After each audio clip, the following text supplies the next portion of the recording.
ends well, huh?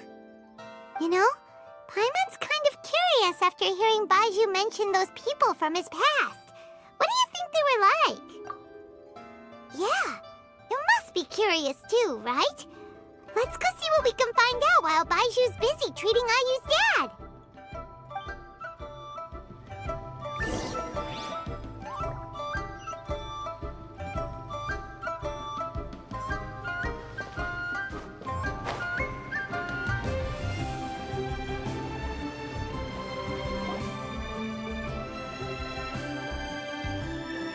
While I'm idling time on admiring the scenery, the spectacled snake-bedecked docs doing surgery. Hello, you busy bees, and what do you have to discuss with the funeral director today? Actually, don't tell me. Let me guess. From the looks on your faces, you've got some questions for me. Guilty as charged. So, we were just a little curious about Baiju's master. What was he like? Oh, and also, how come you and Baizhu could tell so quickly that Jia Liang had god remains in his system? Huh? I thought I told you once before. Wangsheng Funeral Parlor was first founded to fight back against the vengeful wrath of gods defeated in war. Well, it is a dusty old tale by this point. Long story short, in the ancient world, dead gods were acting up, so our ancestors started purifying the air and burning the bodies of the deceased to guard the border between life and death. These days, we don't deal with the wrath of the gods anymore, but all the relevant know-how is still passed down to each generation, so we can identify gods' remains when we see them. Okay, Paimon gets it now. Wait, so how did Baizhu learn to spot them? Almost certainly from his master, who was also my great-uncle. Baiju's master was my grandpa's younger brother, a former deputy director of Wangsheng Funeral Parlor. Wow, fancy that! Huh. So, if he was from Wangsheng Funeral Parlor, how did he end up as Baiju's master? According to my grandpa, he and my great-uncle once went traveling together when they were young. They ended up at Chenyu Vale, where they met a pharmacist. That pharmacist must have cast some sort of spell on my great-uncle, because after that encounter, he suddenly announced he wanted to leave the family business and go practice medicine instead. My grandpa had a huge argument with him, but he couldn't convince him to stay. So my grandpa inherited the funeral parlor, while my great-uncle stayed in Chenyu Vale to practice medicine. They never spoke to each other again. Funeral director to doctor is a pretty big career change. Kinda hard to imagine. But why did it drive a wedge between them for the rest of their lives? If he had just become a regular doctor, there would have been no issue. After all, the Wangsheng Funeral Parlor wasn't unlike a regular doctor's clinic in the early days. But according to my grandpa, the pharmacist they met had a very ominous aura about him. And on top of that, the kind of medicine practiced in the Chenyu Vale tradition goes against the natural order of things. In what way? Don't know. My grandpa didn't know the specifics. And you've seen how wary Baizhu is around me. He'd never tell me anything. But even that says to me that he definitely has something to hide. One thing I do know about Baizhu is that he's obsessed with the idea of immortality. But whether that has anything to do with what he's hiding is hard to say. Anyway, so I will be sticking around here for now to keep a close eye on the situation. Maybe tomorrow I'll finally figure out what he's up to. After all that, it seems like we have more questions than answers. Never mind. We'll just have to ask Baizhu himself about all of this tomorrow.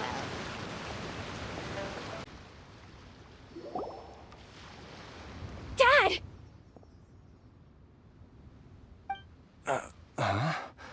Oh, are you? Dad, you remember me! Yes, I remember now. Oh, Ayu, I'm so sorry. You must have been worried sick. Has your mom shown up yet? She's been gone for a while, hasn't she? Don't worry, Dad. I got the Adventurers Guild to help us look for her. And Dr. Baiju's gonna help too. Right now, all you need to do is concentrate on getting better. Great. That's wonderful. I can't thank you enough, Dr. Baiju. My pleasure, really. It's the least I can do to honor my late master's dying wish. If anything, I should be apologizing to you for not making the time to visit in all these years. Not at all, Dr. Baiju. It's only because Jiang Li... What was her reason again? You're still in the early stages of recovery, so you'll need to take it easy for a while. Take it slowly and try not to overexert yourself. I suggest you stay at Boo Boo Pharmacy and rest for at least the next few days. Director Hu, do you have any further reservations about Jia Liang's condition? It seems like the evil presence is gone after all. You really did manage to suppress it, huh? But how did you accomplish this in a single night? That would be a trade secret, I'm afraid. If that gives you any cause for concern, you may continue to monitor Jia Liang for as long as you wish. Though I regret to say that Boo Boo Pharmacy cannot offer to reimburse Wang Sheng Funeral Parlor for any revenue lost in the meantime. Oh, come on, Baiju. I'm not that unreasonable.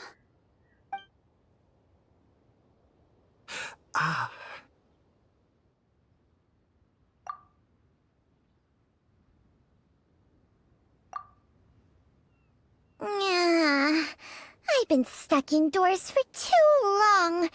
Baiju, take me outside for some air, or I'm going to suffocate. Yes, of course. Everyone, please excuse Changsheng and myself for a moment.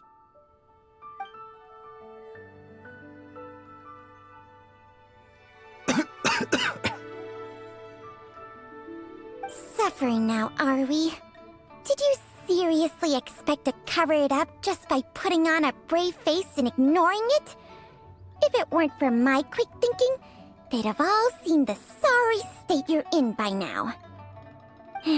But in any case, why must you keep this a secret from everybody? You should at least share your secret with one person you trust. Who's there?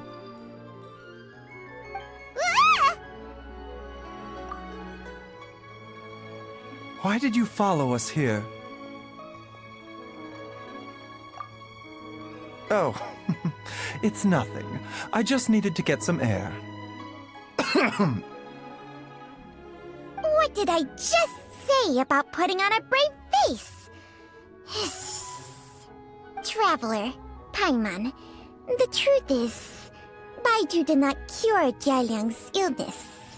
Instead, he transferred some of his own life force to his patient to temporarily subdue the poison in his system. Baiju, can you please explain all of this? My predecessors in medicine forged a contract with Changsheng. Every successor to this contract is able to use Changsheng's secret art to treat patients. I believe the irregularities with Jia Liang's heart meridian were likely caused by a poison concocted using god remains as a key ingredient. The poison has not been purged from Jia Liang's system. Rather, I infused him with some of my own life force, using Changsheng as the delivery medium. This will suppress the poison's effects for a limited time. Changsheng? You can do that? Huh. Paimon always thought you were just Baiju's strange choice of a necklace. Hey, I'll have you know that I commanded the respect of even the Adepti back in Chenyu Vale. If anything, He is my mannequin. I was treating patients with Baiju's master's master long before he ever set eyes on his first medical text. Whoa. Guess you shouldn't judge a snake by its skin. Please, that's enough.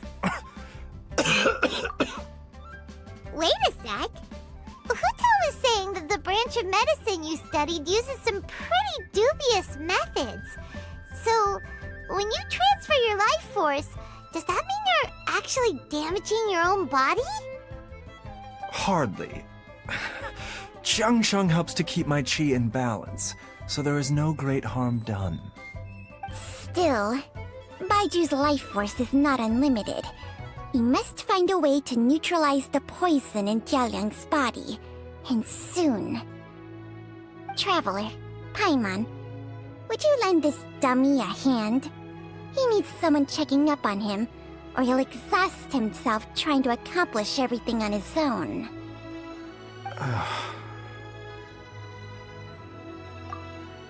Baiju, don't you think you should seize this opportunity? You cannot expect to hide this from everyone for your entire life. Time... Entire life. Thank you, Traveler and Paimon. Paimon doesn't think we've seen this side of you, but there's no need to thank us. You've helped us out before. The poison in Jialiang's system must have accumulated over a prolonged period. I think I should pay a visit to their family home and look for clues as to how he might have been exposed to it. Yes, I asked Ayu this morning before you arrived. He told me that his family lives in a secluded spot to the west of Qingsa village. Let's head there together once I've asked Gui and Chi-Chi to look after the pharmacy. As well as investigating Jialiang's exposure to the poison, we should also keep an eye out for Ayu's missing mother, my fellow disciple Jiang Li.